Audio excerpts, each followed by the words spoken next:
So this one is the death of the small, affordable pickup truck. Now, being that my last car was an SUV, I'm kind of invested because, I live in cold climates where four-wheel or all-wheel drive is preferable for wintertime. That's why I wasn't thrilled that I had to get a car instead of like a truck or an SUV. So this will be perhaps interesting, I think. So let's check it out. Maybe this gives us an explanation as to why. As much as I try to stay neutral in my videos, it's difficult when a topic hits so close to home. My experience with small pickups has for the most part been positive, and today, now that, the smallest, most affordable trucks available in the West are, around $30,000+, and usually they're more than that, and they're bigger than the biggest trucks of old, I get a bit nostalgic when I see a Ford Ranger or an S10 or even a Dodge Dakota from my era. For you, maybe it's an old F-Series from the 60s or 70s, or maybe, a little Datsun. Regardless, there's no denying that the truck landscape here in America has undergone a massive shift in the past 20 years. But why has this happened, and is there... I think I may have an explanation right off the jump. Is because the small truck is being replaced by the small SUV. That's why I suspect we're not seeing small pickup trucks anymore. They're Shadowclaw, just so you know, I'm gonna let it through. But you did get flagged. You did get flagged on your phrasing there. Be careful with the phrasing, okay? I know what you were going there. Just be careful with your phrasing. But yeah, I think because it's shifting to small SUVs. It's because people are not looking for small trucks anymore. If they're looking for small, good cargo capacity, four-wheel drive vehicles, they'll go with a smaller mid-size SUV as opposed to a truck. So manufacturers now are focusing on full-size trucks as the standard. That's my suspicion.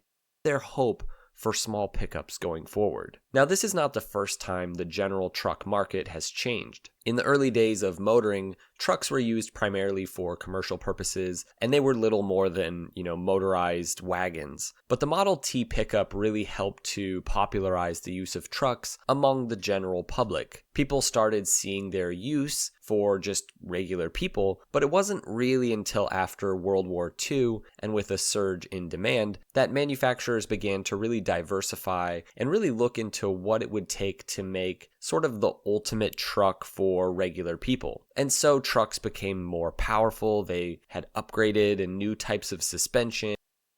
Yes, Nark, the Element, that's one of those SUVs where the interior is actually designed to be hosed out. Like it actually has removable drain plugs, so you could literally spray down the interior of your vehicle and it will drain out. That was one of the big selling points for the Element.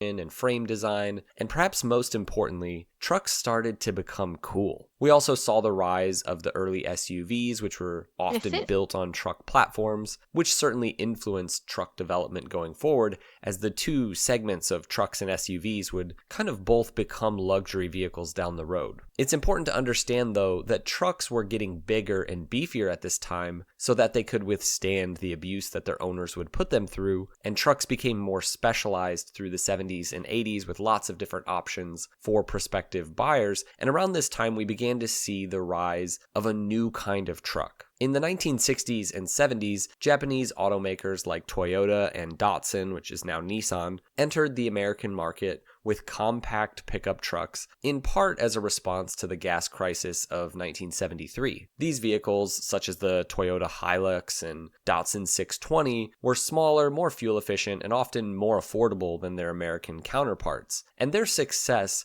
really forced American automakers to respond by developing their own small pickups. And so companies like Ford and Chevy and Dodge responded to the competition from foreign manufacturers by introducing their own compact pickup trucks. Ford introduced the Ford Courier, which was actually a rebadged Mazda pickup, and that changed into the Ford Ranger, which they brought back the Ford Ranger, only it's now a full-size pickup truck. Like, I wish when Ford had brought back the Ford Ranger, they brought it back in the small form factor. Like, why did they have to bring back the Ford Ranger and make it F-150 sized? Like, why the fuck did they have to do that? Bring back the Ranger in its more compact size and make it more fuel efficient. Like, people would buy it and make it affordable. Like, make it the same cost as like one of like their SUVs, like the Edge. Like, people would buy the shit out of those things, even with the stigma of it being off-road.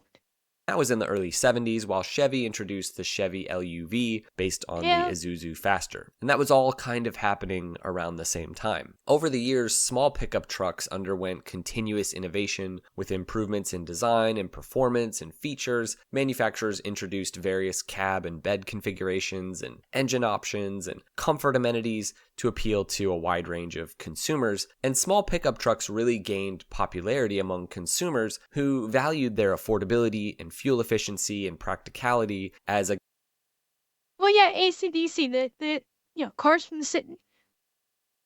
When people talk about how the older cars are better, it's because and I've said this before in previous videos, it's the mechanical workings behind them were more simplistic. They were not as reliant on computers. These days, every car is heavily relies upon internal computer systems to function properly, whereas the old school vehicles were pure mechanical, and they were constructed with parts that were, yep, your dog, like you said, they were built to last. They were built they were built using parts that were robust, and they were designed with longevity in mind. Whereas the modern cars these days, they're designed to basically last you maybe a good 5 years before it's like, okay, now it's, the average person probably only owns a car for 5 years before trading in for a new one. And that's how manufacturers view, that's how they look at the cars, I think, yeah, when they're designing them. They design them to be good for 5 years before they get turned in and a customer's upgrading to the new latest and greatest. Whereas older car manufacturers of old were manufacturing their vehicles for the express purpose of this thing is going to last you for 20 years. And that's simply just not done anymore. And that's a big part of why, modern day cars suck in comparison from a quality perspective.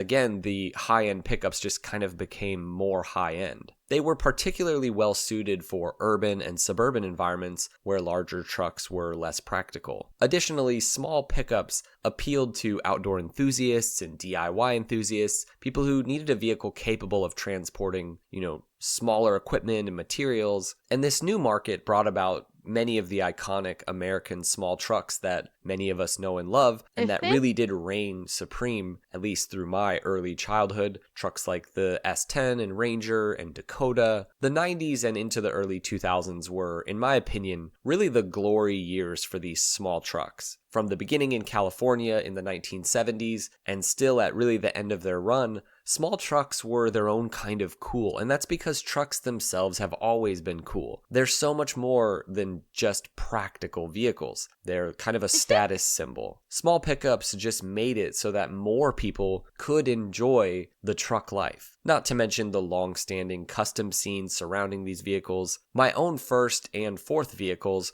were both 1998 Chevy S10s, powered by manual, gutless 4-cylinders. And one time I had a friend ask me if he could use my S10 to haul some gravel, and if I remember right, the bed was almost hitting the tires at like 400 pounds. It was a great time to be alive. There were V6 and even V8 options. Small trucks were cool, and then it all came crashing down rather suddenly. First, the entire truck landscape began to change. By the 2000s, trucks really came in all shapes and sizes, from tiny to gargantuan, economical and affordable to luxury and not affordable. But the luxury pickup really began to take over. Consumers began to view the truck as something very different than ever before. Yeah, the truck is no longer viewed as primarily a utility type vehicle. Trucks are now, as he was saying in this very video, they are viewed more as status symbols now. People will purchase a truck as a status symbol before they will purchase it as a vehicle for utilitarian purposes, by and large. There are still some that will probably buy it for utilitarian, obviously, but it's, the SUV and truck industry has exploded within the last, I don't know, 10, 15 years. I would say you're more likely to see more trucks and SUVs on the road nowadays than a car. Especially, anything, outside of the Sun Belt. Most people will go with a truck or SUV. Either because they're thinking like me, where it's like, I want a vehicle that can handle the winters well because driving in the winter sucks, or they want it as a status symbol. And in the Sun Belt, it is 100% a status symbol. It's saying, look at me, I'm rich, I've got this big beefy truck that's got all the toys in it and everything. Vehicle that, yes, was utilitarian in nature, but could also be used as a personal vehicle. I remember my boss a while back, a guy who drove an F-150, a vehicle that got very little use as a truck, and he explained why he liked to drive a truck. He said that trucks are built to withstand more, but if you just use it for regular use, it'll just last that much longer than, say, the average sedan, for example. And I'm not totally sure that makes all that much sense. That's not necessarily that much true either. Trucks can withstand more than a vehicle can, but we're not talking about just driving it. A truck can withstand extra weight being put onto it. A truck can withstand driving off-road because of its higher wheelbase and because it sits higher. It does not necessarily outlast a car driving on the road. That's a bit of an apples to oranges comparison there.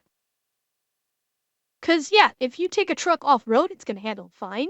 If you take a car off-road, it's not going to handle it fine. So, yeah, it's got a sturdier frame, but that doesn't do anything for wear and tear that a car would get in the same vein. The brakes are still going to get the wear and tear. The rotors are still going to get the wear and tear. The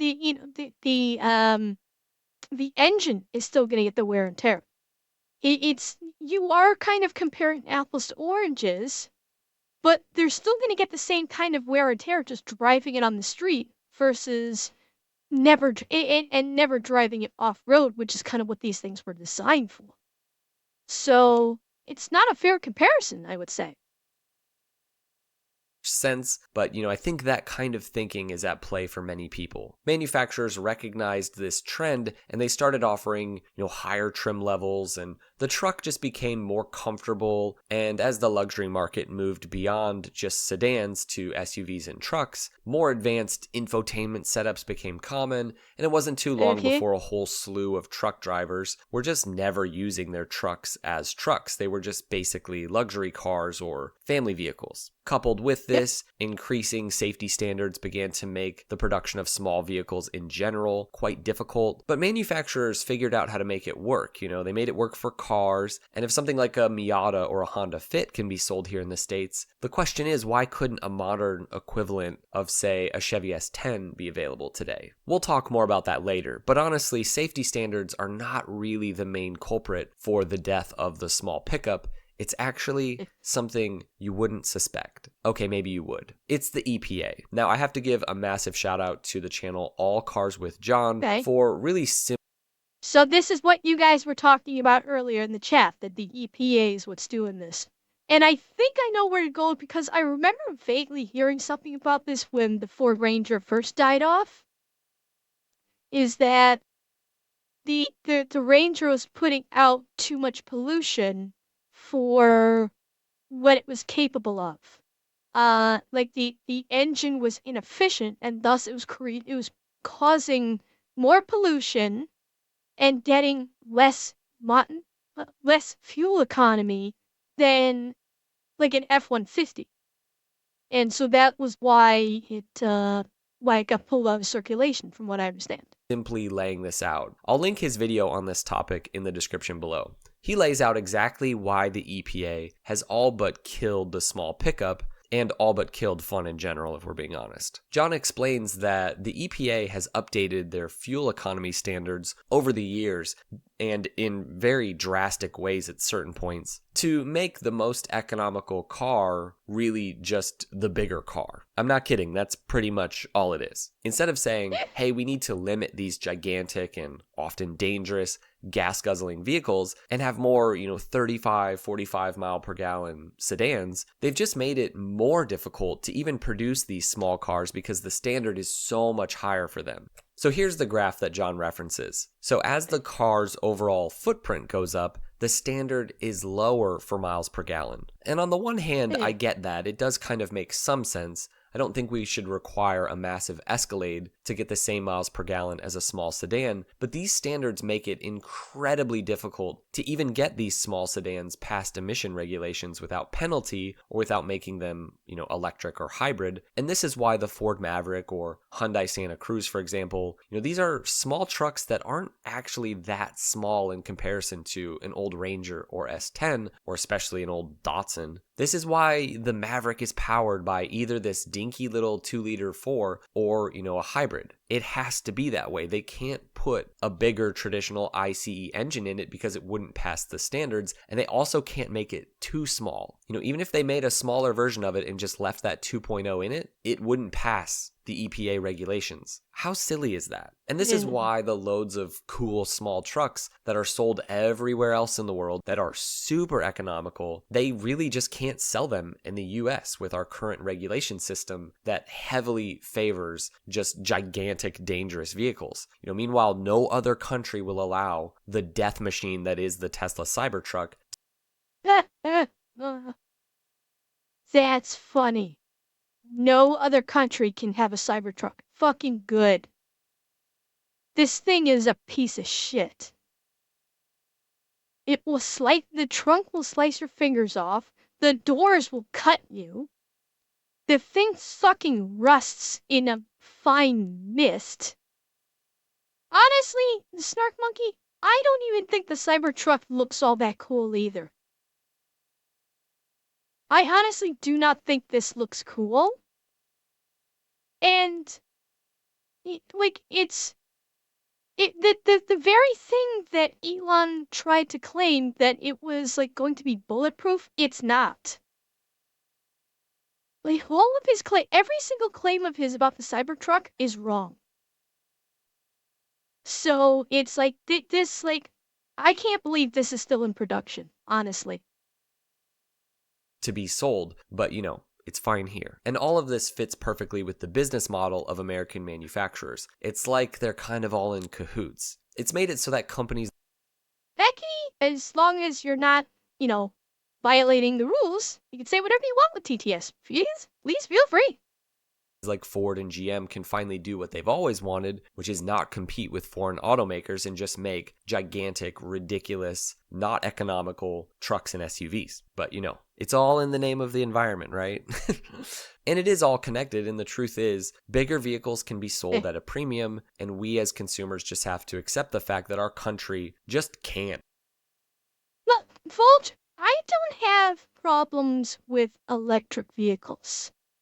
I think electric vehicles are fine. There is the argument to be made that electric vehicles are not benefiting the environment like people think they are because to charge these vehicles requires power plants which are belching pollutants into the air all on their own. And if you increase the electrical need, you're going to increase the pollution from these electric power plants. Even putting that aside, I don't have an issue with electric vehicles as a whole. It is that one electric vehicle, the Cybertruck, that I have a problem with. We are not technologically ready for electric-powered vehicles. It has been proven that they are not reliable. Eki, I will both agree and disagree. I agree in areas that are considered like inclement, where like winter. Basically areas that have winter and snow. However, in areas where you don't get that, such as like California or Texas, those areas there, like Sunbelt states or countries, I think the electric vehicle is fine there. In areas of snow, I would not trust an electric vehicle in the snow. Not a snowball's chance in hell would I trust it in the snow. But in Sunbelt areas, yeah, I'd be fine with an electric vehicle. I don't think there'd be a problem with that. If you put aside the arguments that have been made regarding, how it puts an increase on the power plants and the power plants are doing pollution and shit like that. Well, that's what I'm saying. That's what I'm saying. Like, I would not trust them in places with with difficult winters. I would not in any way, shape, or form. And yeah, the batteries are Shadowclaw. Yeah, the batteries are a concern. They're very heavy. They're expensive as fuck to replace. They are an ungodly fire risk. They are. And let's not forget the software problems that we see, especially in the Tesla, where you could be mid driving your vehicle and all of a sudden your car goes through a software update. So, yeah, I mean, they have a lot of problems. No question there. There are a lot of problems with electric cars. But I am not necessarily opposed to them as a whole. I am not. Produce affordable practical vehicles for its own domestic market anymore, and corporate greed wins again. Just go buy your $70,000 vehicle, just suck it up, get the loan. It's sad, but really the only possible future for small trucks here in the States would probably be electric. I just don't see how else it could happen. There are massive incentives to make electric vehicles for manufacturers, and there wouldn't be any of this EPA crap to deal with. Of course, passing the safety requirements would be another hurdle to jump through, but it's totally possible and entirely uninteresting, if you ask me. Which means the good old days of cool, unique, interesting, customizable small pickups are just that. The good old days, and they are probably never going to return. But well, yeah, Kaizu. I mean, electric cars are an okay concept, but the combustion engine is still king because it is a century-old proven technology.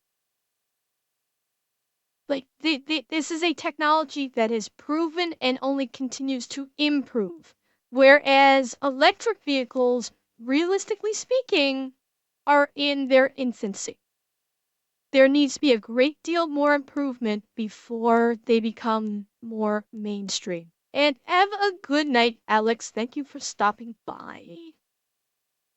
let me make a case for the small truck. For all of you budding car enthusiasts out there who are itching to raise $500 million to start your own manufacturing company, first, just Actually, Shia, what I'd be interested in seeing is yeah, that's commoner. You took the words out of my mouth. And I think what you mean is Toyota has restarted working on hydrogen fuel cells. Hydrogen fuel cells have been a pipe dream for probably about 2 decades at least now. I think Chevy was working on the hydrogen fuel cell, like 2 decades ago. And Toyota is now getting back into the development of the hydrogen fuel cell vehicle. Okay, Tysel, have a good night. So that I think is something I'd be very interested to see what they can do with it. And Spark Monkey, they produce water vapor from the exhaust. So it's not like they're producing water, but they're producing water vapor.